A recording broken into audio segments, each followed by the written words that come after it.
Сәлем барлықтарыңызға. 9 сынып 1 кезең 27 есеп 13-ке 13 шахмат тақтасында барлық ақ шаршы таңдалып алатындай және әрбір жолмен әр ұрбағанда дәл 12 шаршы таңдалып алатындай 156 әр түрлі шаршыны қанша тәсілмен алуға болады. Тақтаның оң жақ жоғарғы шаршысы қара түсті екен, сондықтан қара түстер саны ақ түстер санынан бірге көп болады екен. Барлығы неше шаршы бар? 13-тің квадраты болады. 13-тің квадрат 169 шаршы бар. Солардың жартысынан бір артығы 85 қара бар. 85 қара бар. 84 ақ бар екен. Енді таңдалып алған кезде 156 шаршының ішінен барлық ақ таңдалып алды дейді. 84-ның барлығы таңдалып алынса 72 қара қалды. Сол 72 қараны таңдап алу керек.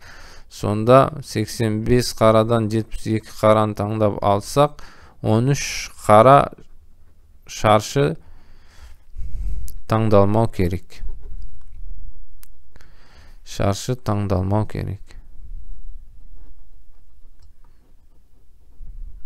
13 жол бар, әр жолдан бір шаршы таңдалмау керек екен, және әр бағаннан. Мына жерде шаршылар, қара шаршылар саны қатардың номерінің жұп тақтығына қарай екі түрлі болады екен. Мына бірінші жол, екінші, үшінші, төртінші, 5, 6, 7, 8, 9, 10, 11, 12, 13. Тақ жолдарда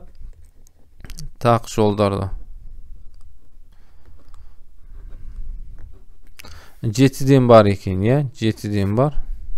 7 қара шаршы.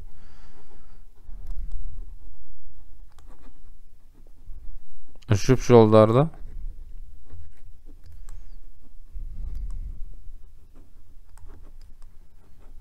6-дан қара шаршы. Енді солар таңдамау керек, әр жолдан бір шаршын таңдамау керек. Мына жерде таңдамаудың 7 тәсілі бар. Ал мына жерде 6 тәсілі бар. Алтын бөлекше жазайын. Мына жерде енді біреуін таңдалмайды деп белгілеп қойдық. Мына жерден ала алмаймыз, 6 тәсіл қалды. Ал мына жерде біреуін таңдап қойдық. Сонда мына жерден сіз алмаймыз, 5 тәсіл қалды. Солай жалғасып кете береді соңына дейін. 5, 4, 3, 2, 1. 4, 3, 2, 1. Сонымен мынау 7 факториал, мынау 6 факториал. Көбейтіндісін жазып қоямыз.